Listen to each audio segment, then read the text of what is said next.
Hello everyone, welcome back to my channel. Last episode में हमने देखा था कि सॉन्गजुंग दोबारा से स्पून का यूज करके तायंग बन जाता है और यहाँ पर हमें सीन दिखाया जाता है जूही के फादर का कि उनकी डेथ हो जाती है और उन्हें एम्बुलेंस पे बिठा कर लेकर जाया जा रहा होता है और उसका भाई उसे एम्बुलेंस पे नहीं बैठने देता है। वो बेचारी पीछे रोती ही रह जाती है। एंड उसके बाद हमें दिखाया जाता है कि अब फॉरेंसिक टीम वाले आ चुके हैं और वो सारे घर की चेकिंग कर रहे होते हैं और यहाँ हमें सीन दिखाया जाता है कि एक्चुअल में वो फॉरेंसिक टीम वाले कोई भी एविडेंस नहीं ले रहे होते। उन्हें जहाँ भी फिंगरप्रिंट्स नजर आते हैं वो उन्हें रिमूव कर रहे होते हैं और यहाँ की सर्वेंट भी उनके साथ मिली भी होती है। एंड उसके बाद हमें सीन दिखाया जाता है तायंग के फादर का, जो अपने सेक्रेटरी को ये कह रहे होते हैं कि अच्छे से इस मामले की देखभाल कर ले और कोई भी एविडेंस नहीं मिलना चाहिए। इसके अलावा उनके घर की सीसीटीवी फुटेज में जो भी फुटेज तायंग से रिलेटेड आई है उसे रिमूव कर दिया जाए और यही शो किया जाए कि उनका बिजनेस में बहुत लॉस हो रहा था जिसकी वजह से उन्हें हार्ट अटैक आ गया है। उसके बाद हम देखते हैं कि सॉन्गजुंग रूम में एंटर होता है। यहाँ पे सॉन्गजुंग आके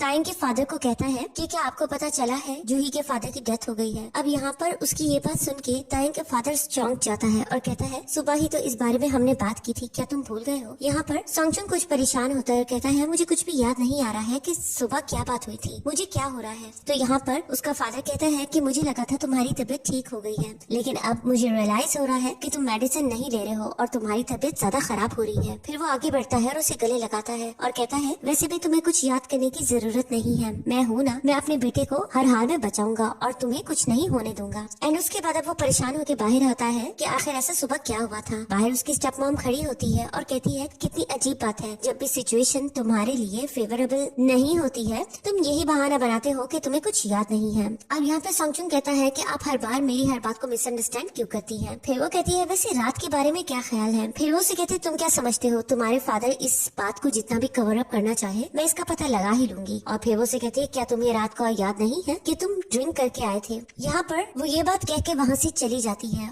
और यहाँ पर सॉन्गजुंग हैरान होता है कि तायंग ने आखिर ड्रिंक क्यों की थी। अब जाते हुए वो सर्वेंट को देखती है कि वो रात वाले तायंग के सारे कपड़े लेके जा रही होती है। एंड उसके बाद यहाँ हमें सर्वेंट का सीन दिखाया जाता है कि उसे ऑर्डर दिया होता है तायंग के फादर ने कि रात वाले सारे क्लॉथ्स को जला दिया जाए। तो वो हैरान हो रही होती है कि आखिर ऐसा ऑर्डर क्यों दिया गया है। सीन शिफ्ट होता है, हम सॉन्गजुंग को देखते हैं जो रूम में आता है और स्पून को देख रहा होता है। फिर वो अपनी मिस्टीरियस ग्रैनी से की गई बात को सोच रहा होता है कि जब उसने उसे वो स्पून दिया था और उसमें 10 इयर्स के डेज को राइट कर दिया गया था, वो ये काम मैजिक से करती है। उसके बाद वो स्पून देते हुए उससे कुछ बातें करती है, यानी कि इन शॉर्ट वो उसे कुछ अलर्ट करना चाह रही होती है। बट यहाँ पर सॉन्गजुंग उसी बारे में सोच रहा होता है कि आखिर उसकी बातों का क्या मतलब था। ग्रैनी ने उसे साफ कहा था कि एक दिन वो आके उससे ये बात जरूर पूछेगा। And then friend scene shift होता है और यहाँ पर अब हम देखते हैं कि बॉडीगार्ड को तायंग के फादर ने बुलवाया होता है और वो उससे इस बारे में पूछ रहे होते हैं कि जब तायंग जूही के घर गया था तो वो कहाँ था। अब यहाँ पर उसे तो पता होता है कि वो जूही के घर किस इंक्वायरी के लिए गया था, बट वो तायंग के फादर को नहीं बताता है और कहता है कि मैं अपने एक फ्रेंड से मिलने गया था। इस बात पे उसका फादर चौंकता है और कहता है कि मैं तुम्हें 15 साल से जाता हूँ और ऑर्फनेज के बाद तुम मेरे पास ही आए थे, तुम्हारा कोई भी फ्रेंड नहीं था।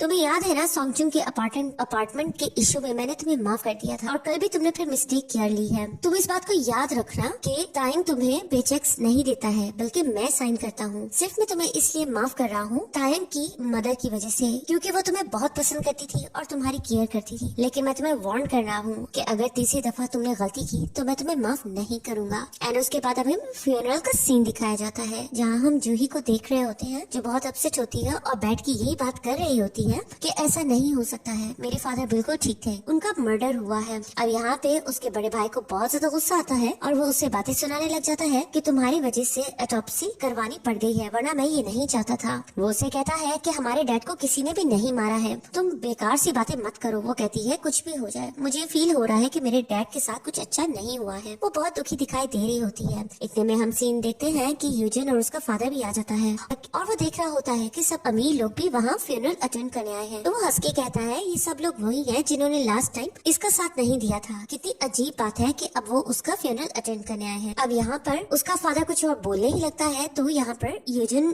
अपने फादर को बातें सुनाने लग जाती है कि मैं होप करूंगी कि आप मेरे लिए बहुत ज्यादा पैसे बनाओ। अब वो आगे जाने ही लगती है कि इतने में सामने से सॉन्गजुन आ जाता है जिसे यूजिन देख के मुस्कुराने लग जाती है और हमें लास्ट सीन दिखाया जाता है जहाँ पर यूजिन ने सॉन्गजुन को कहा था कि तुम्हें अपने घुटनों पर बैठना पड़ेगा मुझसे गोल्डन स्पून लेने के लिए और वो ये कर गुजरता है। उसे ये सीन याद आ रहा होता है, उसे बहुत गुस्सा आता है। अब वो उसे साइड पे लेकर आती है और वो उसे कहता है कि तुम मुझसे नजरें कैसे मिला पा रही हो, क्या तुम भूल गई हो कि तुमने लास्ट टाइम क्या किया था। अब वो उसे कहती है कि लास्ट टाइम प्लेस स्विच होने से पहले मैं तायंग के घर गई थी। और फिर वो सोच रही होती है कि जब वो तायंग के पास गई थी तो तायंग सुबह ही सुबह कहीं भाग के जा रहा था। उसने उसका पीछा किया था और उसने देखा था कि वो जूही के घर के बाहर आके खड़ा हुआ था और उसके बाद वो सुसाइड करने ही जा रहा था कि यूजिन ने उसे सुसाइड करने से बचाया था। फिर वो सॉन्गचुंग को कहती है कि तुम्हें मेरा ग्रेटफुल होना चाहिए। सॉन्गचुंग इस बात पे हैरान होता है, कहता है मुझे तुम्हारा थैंक्स क्यों करना चाहिए। तो वो कहती है इसका आंसर मैं तुम्हें बाद में दूंगी जब मुझे अपने उस क्वेश्चन का आंसर मिल जाएगा। अब बाहर जाते हुए वो अपना क्वेश्चन सोच रही होती है। सामने से तायंग आ रहा होता है तो वो तायंग को देखकर कहती है कि पता नहीं इसने अपने आप को मारने की उस दिन कोशिश क्यों की थी। अब मेरा यही सवाल है, मैं ये पता लगाना चाहती हूँ कि तायंग उस दिन मरना क्यों चाहता था। यहाँ हम सॉन्गचुंग को देखते हैं जो बाहर आ रहा होता है। उसकी नजर जूही पे पड़ती है जो बहुत अपसेट बैठी होती है। वो जूही के पास जाता है तो जूही उससे पूछती है कि तुम्हारे फादर नहीं आए। तो वो कहता है कि उन्हें बहुत ज्यादा काम था तो वो मसरूफ थे। इस बात पे वो कहती है कितनी अजीब बात है, मेरे फादर तुम्हारे फादर के बहुत अच्छे दोस्त थे लेकिन लास्ट टाइम वो ने गुड बाय भी नहीं करने आए। इतने में सामने से तायंग को देखकर जूही तायंग की ओर बढ़ती है और उसे गले लगा लेती है। तायंग उसे चुप करा रहा होता है। वो बहुत ज्यादा अपसेट दिखाई दे रही होती है। ये सीन देखकर सॉन्गचुंग को बिल्कुल भी अच्छा नहीं लग रहा होता। अब इतने में अंदर से आवाजें आने लग जाती है। जूही के तीनों भाई आपस में लड़ रहे होते हैं और वो शेयर्स को लेकर बात कर रहे होते हैं और उसका बड़ा भाई कहता है कि उसने अपने शेयर्स महंगे बेच दिए हैं और वो भी तायंग के अंकल को। ये बात सुनकर अब जूही आगे बढ़ती है और वो उन्हें समझाने लग जाती है कि फ्यूनरल वाले डे उन्हें फादर के बारे में इस तरह की बातें नहीं करनी चाहिए, वो पैसों को लेकर क्यों लड़ रहे हैं। फिर वो उनसे बैक करने लग जाती है कि आज के दिन वो इस तरह की कन्वर्सेशन ना करे। अब यहाँ हम देखते हैं कि सॉन्गचुन अपने अंकल के बारे में ये बात सुन के वहाँ से निकल पड़ता है। अब यहाँ पे हम देखते हैं कि उसके बड़े भाई को जूही की इस बात पे बहुत गुस्सा आता है। वो उस पे हाथ उठाने ही लगता है बट हम यहाँ देखते हैं कि तायंग आगे बढ़ता है और उन्हें मारने से मना करता है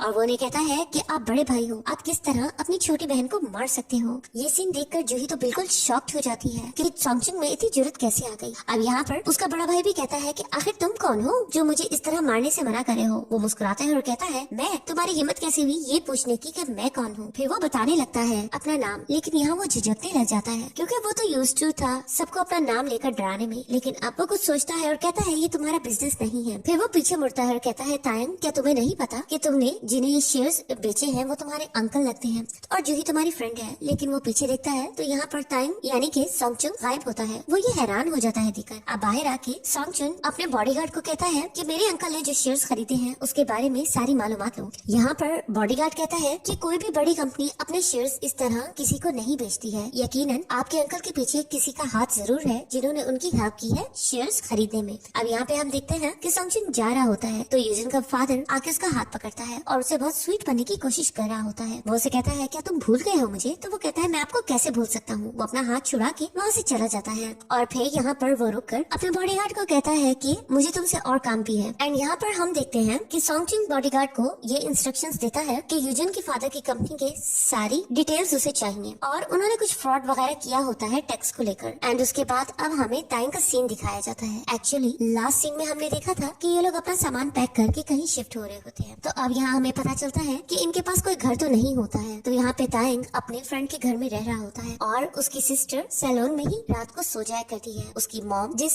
रेस्टोरेंट में काम करती है वो भी वहाँ पे सो जाया करती है। यानी कि वो चारों अब इकट्ठे नहीं रह रहे हैं बल्कि अलग अलग कहीं ना कहीं एडजस्ट हो रहे हैं। और यहाँ पर हम सॉन्गचुन को देखते हैं वो अपने फ्रेंड के घर में होता है। उसे बहुत भूख लगी होती है तो वो फ्रिज खोलकर उसमें से चेरी निकाल के खाने लगता है और वो वहाँ के अप्लायंसेस को देखता है जो कि सबके सब डोशन ग्रुप से होते हैं। अब यहाँ पे उसका फ्रेंड उसे चेरी खाता देखता है और उससे चेरीज छीन लेता है और कहता है कि तुम इन्हें नहीं खा सकते हो, मेरी मॉम इन्हें नहीं खाने देती है, ये बहुत ज्यादा महंगे हैं। अब यहाँ पे उसकी मॉम आती है और सॉन्गचुन से स्वीट बनने की कोशिश कर रही होती है और कहती है तुमने जितना खाना है खा लो। उसके बाद हमें सैलून का सीन दिखाया जाता है। यहाँ हम देखते हैं कि लीसंग से कोई गलती हुई होती है जिसकी वजह से वहाँ की डिजाइनर उसे बहुत ज्यादा डांट रही होती है। लीसंग बहुत ज्यादा सॉरी करी होती है बट इतने में हम देखते हैं कि डायरेक्टर आती है और डायरेक्टर आकर डिजाइनर को ही डांटने लग जाती है और यहाँ पर लीसंग को कहती है कि आज से तुम इसकी प्लेस पर काम करोगी और तुम न्यू डिजाइनर हो। यहाँ पे लीसंग तो हैरान हो जाती है कि ये क्या हुआ है, एकदम से डायरेक्टर उसके साथ इतनी स्वीट क्यों बन रही है। यकीनन इसके पीछे भी सॉन्गचुन का हाथ होगा। एंड उसके बाद हमें सीन दिखाया जाता है सॉन्गचुन के पेरेंट्स का। यहाँ सॉन्गचुन का फादर अपनी वाइफ को बताता है कि वेबटून कंपनी ने उन्हें एक जॉब सजेस्ट की है। वो इस बात से बहुत ज्यादा खुश होता है कि उसकी ड्रॉ किए हुए डिजाइन्स सबको बहुत ज्यादा पसंद आए हैं। यहाँ पर अब दोनों खुशी हो रहे होते हैं कि इतने में सॉन्गचुन की मदर जिस कैफे में काम करती करती है उसकी ऑनर वहाँ आती है और उसकी मदर को टेल मिले वॉर्न देती है और कहती है कि तुमने कहा था ना कि तुम्हें एक घर लेना है, तो तुम इन पैसों से घर ले लो और रहने की जगह का बंदोबस्त करो, और इसके अलावा तुम्हें कुछ भी चाहिए होगा तो मुझसे हेल्प जरूर लेना। यहाँ पर सोंगजुंग की मदर तो हैरान हो जाती है, सोंगजुंग का फादर भी हैरान होता है कि ऐसी क्या बात है कि हम लोगों के मसले हल हो रहे हैं। वो दोनों बहुत ज्यादा खुश होते हैं और एक दूसरे को गले लगा रहे होते हैं और ये सीन बाहर से सोंगजुंग देख रहा होता है और फिर कहता है कि आप लोग मेरा वेट करना, मैं वापस जरूर आऊंगा। इन 10 मिलियन वॉन को मैं 100 मिलियन वॉन में कन्वर्ट करके दिखाऊंगा। उसके बाद हमें सीन दिखाया जाता है कि टैक्स सर्विस वाले लोग पहुंच जाते हैं यूजन की फादर की कंपनी में। अब यहाँ पर यूजन का फादर बहुत ज्यादा हैरान हो रहा होता है, परेशान हो रहा होता है कि इतनी डिटेल उन्हें कैसे पता चली। अब यहाँ पे यूजन कहती है कि ये यकीनन टाइम का हाथ है इसमें। उसका फादर हैरान होता है और कहता है कि उसे मेरी इतनी ज्यादा डिटेल कैसे पता चली। तो वो कहती है कि वो साल से हमारे घर रह रहा था, तो साफ जाहिर है उसे ऐसे ही पता चला होगा। वो हैरान होता है और कहता है तुम ये कैसी बात कर रही हो, टाइम तो हमारे घर कभी भी नहीं आया है। तो वो कहती है कि इस मामले को मैं खुद हैंडल कर लूंगी, आपने कुछ भी नहीं करना है। और उसके बाद वो सोंगजुंग को कॉल्स करने लग जाती है, बट सोंगजुंग उसकी कॉल नहीं उठा रहा होता है। एंड यहाँ हम देखते हैं सोंगजुंग ड्रिंक कर रहा होता है। इतने में उसे उसका बॉडीगार्ड ज्वाइन करता है, वो उसे भी ड्रिंक ऑफर करता है। अब यहाँ पर उसका बॉडीगार्ड कहता है कि मुझे कुछ समझ नहीं आ रहा, आप सोंगजुंग में इतना ज्यादा इंटरेस्ट क्यों लेते हो। यहाँ हम सोंगजुंग को देखते हैं जो उसकी इस बात पे मुस्कुराता है और उसे कहता है कि तुम्हें एक अजीब बात बताऊं, मैं सोंगजुंग की हेल्प करने के लिए टाइम बना हूँ। वो कहता है इसका क्या मतलब है। तो वो कहता है फिलहाल ये बात छोड़ो, बस तुमने ये पता लगाया कि अंकल को ये शेयर्स खरीदने में किसने हेल्प आउट किया है। तो यहाँ पे वो उसे सारी डिटेल देता है कि ये एलेक्स ब्रू का काम है, वो एक फंड मैनेजर है। अब ये दोनों वहाँ उससे मिलने जाते हैं। तो इसके बाद हम देखते हैं वो सोंगजुंग को मील ऑफर करता है जिसे सोंगजुंग फौरन मान जाता है। अब यहाँ पर वो बैठ के लंच कर रहे होते हैं और यहाँ पर सोंगजुंग नोटिस करता है कि वो काफी ज्यादा पैसे सबको दे रहा है। सोंगजुंग हैरान होता है और कहता है कि आप कैश लेकर इतना ज्यादा कैश अपने पॉकेट में कैसे रख लेते हो। तो वो कहता है कि मुझे कार्ड स्वाइप करना अच्छा नहीं लगता है। अब वो उससे पूछता है कि तुम मुझसे क्यों मिल आए थे। तो वो कहता है कि आप जानते हैं ना मेरे अंकल को मुझे पता चला है कि आपने जूही के फादर की शेयर्स खरीदने में उन्हें फंड्स दिए हैं। अब मैं आपसे पूछना चाहता हूँ कि आप मेरी साइड लेंगे कि उसकी साइड लेंगे।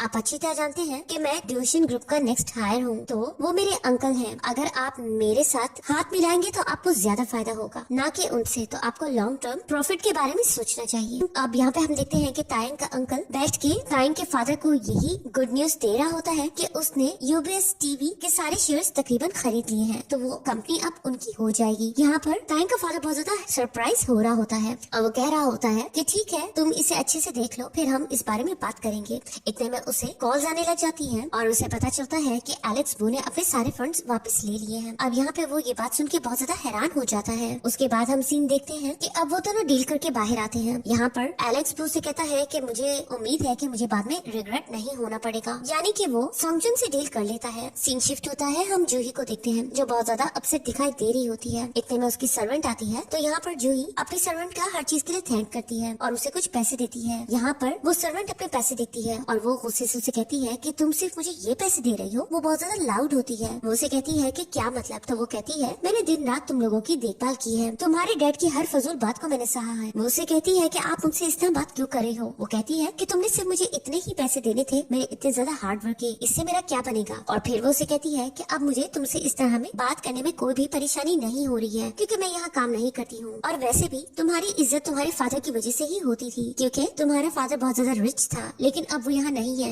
अपने फादर का थैंक करना कि उनकी वजह से तुमने बहुत ज्यादा लैविश लाइफ जी है। अब तुम्हें पता चलेगा कि स्ट्रगल क्या होता है, जब तुम्हें हर चीज खुद क्लीन करनी पड़ेगी, कुक करनी पड़ेगी। तुम्हें तो ये भी नहीं पता कि वॉशिंग मशीन किस तरह यूज की जाती है। फिर वो कहती है खैर ये मेरा मसला नहीं है। वो अपने पैसे उठाती है, जाने लगती है। यहाँ पर जूही उससे पूछती है कि मैं आपसे सिर्फ एक बात पूछना चाहती, लास्ट टाइम जब मेरे डैड मरे थे तो क्या उनसे कोई मिलने आया था। यहाँ पर हम देखते हैं कि उस सर्वेंट को ऑलरेडी तायंग के फादर ने खरीद लिया था कुछ पैसे देके और कहा था कि किसी को पता नहीं चलना चाहिए कि उस दिन तायंग आया था। अब यहाँ पर वो उसे कहती है कि नहीं मुझे कुछ भी नहीं पता है। वो अपना सामान उठाती है और वहाँ से चली जाती है। सीन शिफ्ट होता है, हम यहाँ तायंग के फादर को देखते हैं जो सोंगजुंग से इस बारे में इंक्वायरी कर रहे होते हैं कि वो एलेक्स ब्रू से क्यों मिले थे और उन्होंने अपने अंकल को क्यों नहीं जूही की कंपनी खरीदने दी, उसके सारे शेयर्स लेने दिए। तो यहाँ पर वो कहता है क्योंकि मैं आपका बेटा हूँ और वैसे भी अगर कंपनी किसी और की हेल्प से खरीदी तो इसमें अंकल का कोई भी हार्डवर्क नजर नहीं आ रहा है, तो ये लेना बेकार है। अब यहाँ पर वो कहती है कि तुम अंकल को पराया कैसे कह रहे हो, वो तुम्हारे अंकल हैं। इस बात पे वो कहता है आपको इस सुनने में बहुत परेशानी हो रही होगी, लेकिन सच तो ये है कि इस फैमिली का और इस इनहेरिटेंस का रियल हकदार सिर्फ मैं ही हूँ। तायंग का फादर कहता है कि तुम बहुत जल्दी कर रहे हो ये बात करने में। तो वो कहता है अंकल ने बेशक ठीक सोचा है कि वो जल्दी से उस कंपनी को अपना बनाना चाहते हैं क्योंकि इससे हमें बहुत प्रॉफिट होगा। लेकिन सच तो यह है इससे हमारी रेपुटेशन बहुत खराब होगी क्योंकि हर जगह यही रूमर्स फैले हुए हैं कि जूही के फादर की डेथ इसी वजह से हुई थी क्योंकि वो फाइनेंशियल क्राइसिस में जा रहे थे और वो फाइनेंशियल क्राइसिस आपकी वजह से थे। अगर इस सिचुएशन में हमने वाकई उनकी कंपनी पे टेक ओवर कर लिया तो डोशिन ग्रुप की रेपुटेशन बहुत ज्यादा खराब होगी और लोग इस रूमर को हकीकत मानने लगेंगे।